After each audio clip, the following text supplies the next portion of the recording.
Hey, before you watch this thing, hit subscribe. I brought you here to talk to you about Dr. Bill Cosby. Well, I guess the question I want to ask is, what was your misgivings process in terms of like, oh, do I want to do this?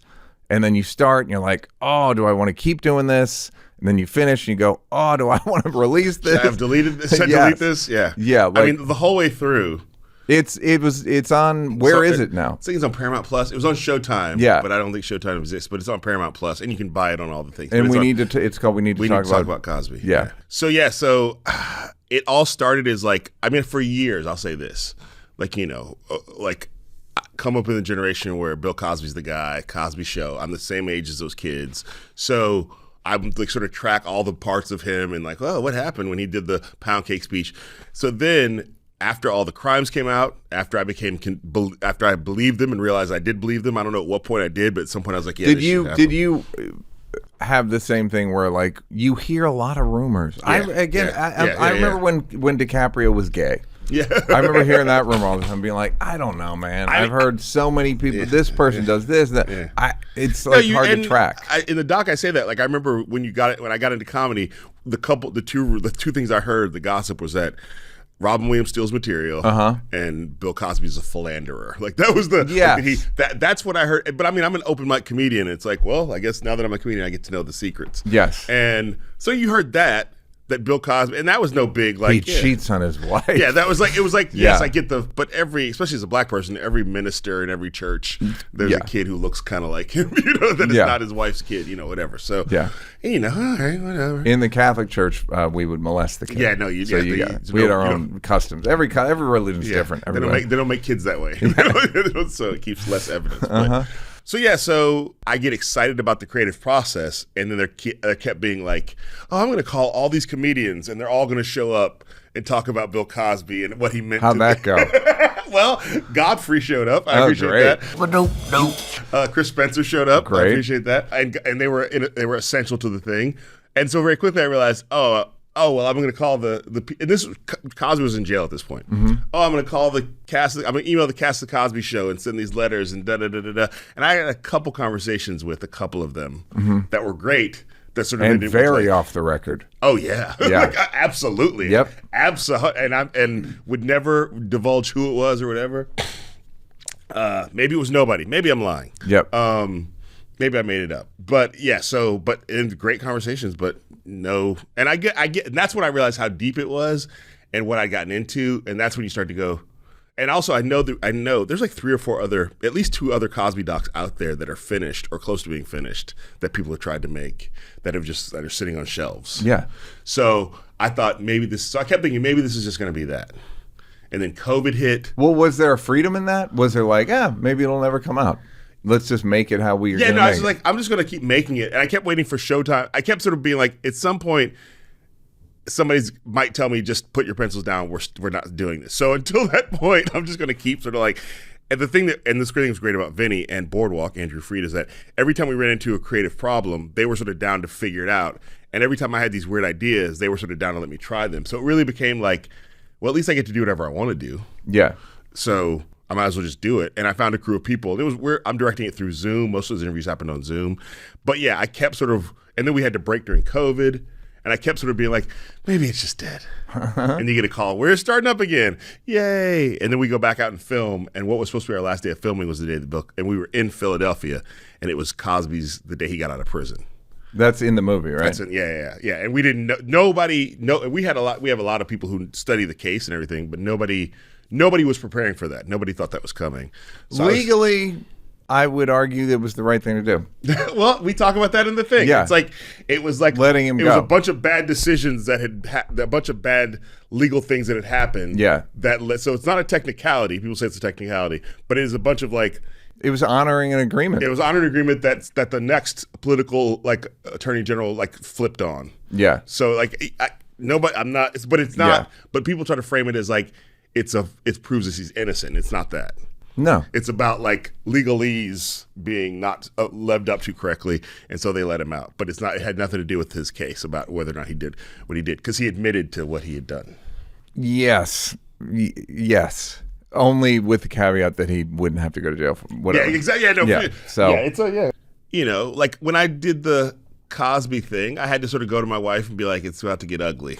Look, some people are gonna firebomb our house. You may want to like make your internet profile private. Like I can't do that, Yeah. So you may, like my mom heard from people who are like, I can't believe your son, da da da da da da. So the decisions if I had sort of like denied my natural curiosity about this Cosby thing and just sort of like, I don't know, took the gigs that took sort of more regular gigs, it would be better probably for my family's, I don't know. They wouldn't be taking on the slings and arrows that they take on because I'm like, I'm so curious. I got to figure this out. How did you take them? Did you when you know like things are about to get ugly? Do you just have to reaffirm your ideology or your approach to the documentary? Because obviously it's just about, are we living in a just society or not? Yeah. So none of it affects. The work of the documentary is the work of the documentary. And a lot of that, despite how the documentary is actually fun to do because you're like trying to solve creative problems and trying to and I'm really proud of things in there. Like it's a very well-made movie. Thank you. I texted you or whatever. Like it's really good. Yeah. And there's like a section where we talk about we do two episodes sort of giving you the history of Bill Cosby's career in show business and talking about the crimes he committed because a lot of people think it all happened later, but it was throughout his career. And then you get to episode 3, where I've earned enough of your trust as a filmmaker who takes this seriously to do the lip sync scene from the Cosby Show and go, this was awesome. Yeah. You know what I mean? So it's like, I'm really proud of the fact that like I was able to take people back to that moment like, yeah, that was awesome. But sort of the bad news is Bill Cosby's a fucking amazing comedian. Yeah. No, he's incredible. Yeah, and a really bright dude and important to Black history and American history. Has to be reckoned with for the rest of American history, and has to be sort of like. And the whole doc is like we got to reckon with all of it. Like I think if we don't reckon with all of it, I think it's bullshit. I think it's bad for Black people to not reckon with all of it. I got into an argument with somebody, and I'll tell you who it was off the air, where I said he was a Black comedian, and he said that that Cosby's legacy was kind of ruined, not by the documentary, just by what happened, right? Yeah. And I said, I think the thing he did can't be undone, meaning. If one of the ideas of the Cosby Show was to show two Black urban professional, Black, like the way I said in the doc is that it's not about Black wealth; it's about Black money being not such a factor in every Black household's decision, right? Or so, just like understood Black competence, like you're a doctor. There was never the you're a doctor scene, and the parents were able to make decisions based on what they wanted, not can we afford it.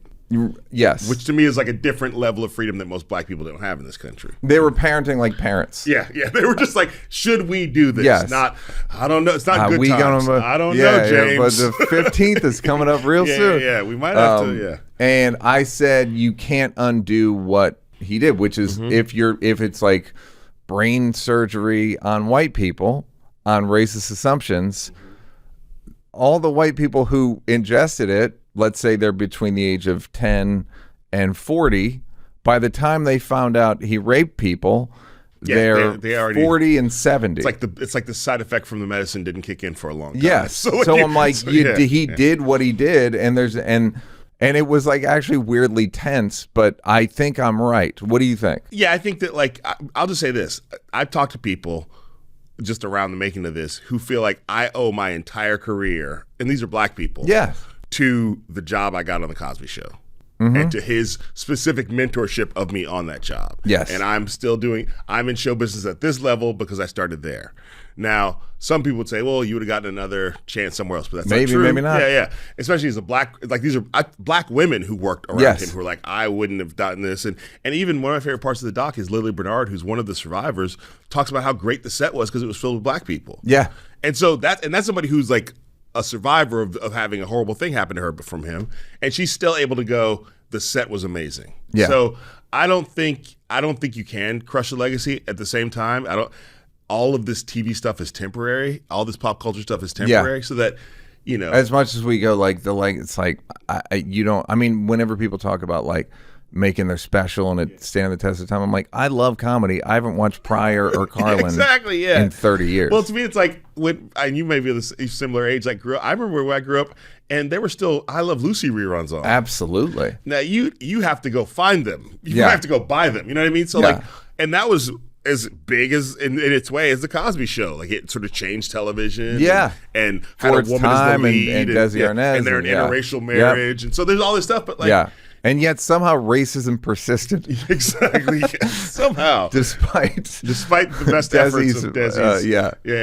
But yeah, so like all this pop culture stuff is on some level gonna at some point like people are like they don't show reruns of the Cosby Show anymore. First of all, reruns are not even a thing we really do a lot anymore anyway in this society. But second of all, eventually you stop showing reruns of everything. You know? Yes. Gilligan's Island was on everywhere when I was a kid. Yep. I couldn't explain it to my kids now. You know what I mean? So like it's too stupid. It's too stupid. Like what? If the professor can build the every comic now from back in the day. See, they couldn't have had me on that island. So I guess what I'm saying is like do you think people's reaction was performative? Meaning the defending the honor of this man, which I think you kind of did anyway. I know. So I think one of the great things about being a comedian is that your imagination is often way more fertile than regular people's. Right. And so often more fertile than what becomes the reality. Yeah. So I was like, I always took a ghost dog approach. I imagine the worst things I thought could happen to me, like from this thing. And so, all the, not the worst, just all the different things I thought this could happen. So by the time some of those things happened, I was like, oh, I knew that was that. Yeah. So like, and also they didn't firebomb my house. So like I'd imagined that, but like I knew that like, okay, somebody's going to come out with a thing that says we need to talk about Debbie Kamau Bell. That happened. That's a YouTube clip that YouTube suggested. You like Kamau Bell? And you like, and I was like, no, I'm good. It's kind of like serves you right for liking Kamau Bell. Yeah, sir. And so I knew that the people who had the most to say about it in the negative would be people who never watched it. Yep. So even today, I will be walking down the street. Maybe happened 6 months ago, and I'll run into a black person who's around my age who's like, man, I liked everything you did except that one thing. And I'm like, Cosby, that Cosby thing. And inevitably I'll let them like blah blah blah blah blah. I was like, did you see it? No. Yeah. Well, I mean, I think if you saw it, you might and I think what happens at that moment, one, people notice that I don't run away. I don't get scared, because a lot of times it's been black dudes who sort of have a little bit of that, regular black energy. Not the private school energy. But I'm also, you're pretty big though. Yeah, That's I'm good news. 6'4". People are often like, you're taller than I thought. They may be where you took kung fu classes in 1988. Yeah. So exactly, that could kick in at any time. But I'm sort of very aware that like I'm not gonna like run away from you. Unless you're gonna be super rude. But if you just want to talk, I'll talk to you. And so I've talked to many people. I was in Mr. Fab's store in Oakland one time, and this black dude came in and was just like, and I sort of stood there and talked to him. And by then he's like, all right, well, like not that he was gonna go watch it, but he's like, this guy didn't run from me, So I was aware that like I was gonna be in situations with black people who were gonna have feelings about it, and I was gonna have to deal with those feelings. And the other thing is, I knew some of those black people would be black comedians. Yeah. And also, you had the same feelings. Yeah. Do you know what I mean? Like, it's not like you were like, no, fuck him 100%. It's just like, but people think that's what it was, because that's the most convenient version of it. Is like he's been hired by the white man to take the black man down. Yeah. And so like and all I can do is like, the great thing about it, having kids, a lot of my what do other people think about me, I just don't have time for it or energy for it. Yeah. So it does affect me, but it doesn't affect me as much as it used to. And I also feel like the defense is like, are you pro rape or not? Like, that's the thing. It's like, so you're saying if you make a certain amount of work, you can rape. That's what their argument Literally, is. There are people saying that. So like, I mean, that's the understood. That's the tacit argument. The Andrew Tate era of masculinity. Yeah. And so I think absolutely there are. I've seen people online argue it. Like, first of all, the other argument is everybody was doing it. White people were doing it. They didn't get caught. So why should we? Even if he did do all this. Yeah. Why are we focusing on him? Yeah. Hold on, I'm getting a Harvey Weinstein update. Exactly. How they, white people were just getting away with it left and right. Well, it's also the fact of like, yeah, of course white guys get away with it. It's how this country works on every level. Like, why are you surprised? That's not proof of anything. Yeah, but then the argument is like, well, we have to get every single white person before we go to Cosby. I would say the argument is if you're going to be black and successful, you got to be careful. Because they're going to try to. Let me simplify that for you. Yeah. Don't rape. Yeah, exactly. Yeah, like don't. You can't. Let's say if you want to be a scumbag, if you're black, it's just going to be harder. I'm sorry. I can tell you pretty definitively, Dave and Chris are not going to get rape beefs. They're both incredibly elevated, incredibly successful. There's no rape beefs coming. Yeah, that's breaking news. Knock on wood. I was going to say. Okay, so you're not.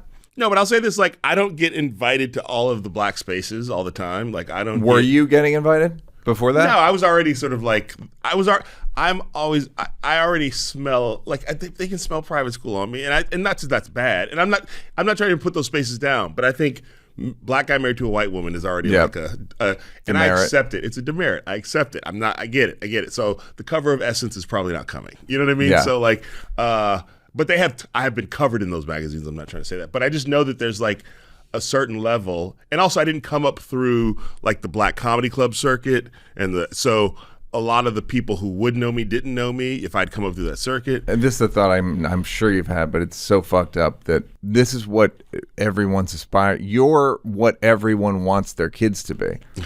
the editors of Essence, the people who are putting together this list for this party. And by the way, a lot of their kids are this. Yeah, no, for sure. But it's like, yeah, but he's kind of a bitch. But my son. It's getting straight A's. Like, okay. He's going skiing this weekend. No, and I don't have any. I want to be so clear about this. I don't have any beef with any of this stuff. No, of course not. And I'm the dude who chose to do it this way, so I can't be surprised about what happened. Like, how come I don't get called for? Well, yeah, you're not even over there. Did you kind of hope that it wouldn't? Like when you're ghost dogging it. Ghost Dog was a movie from the late 90s. Jesus. Did you game this out? Like, I'm probably going to get sort of marginalized within black press or black culture, but that's okay? Or were you like, well, maybe there'll be a little something for me? I was fully prepared for my career to be over. Like, I was fully prepared for, like, I can After Cosby. Yeah. I was, like, sort of preparing for, like, maybe I won't get...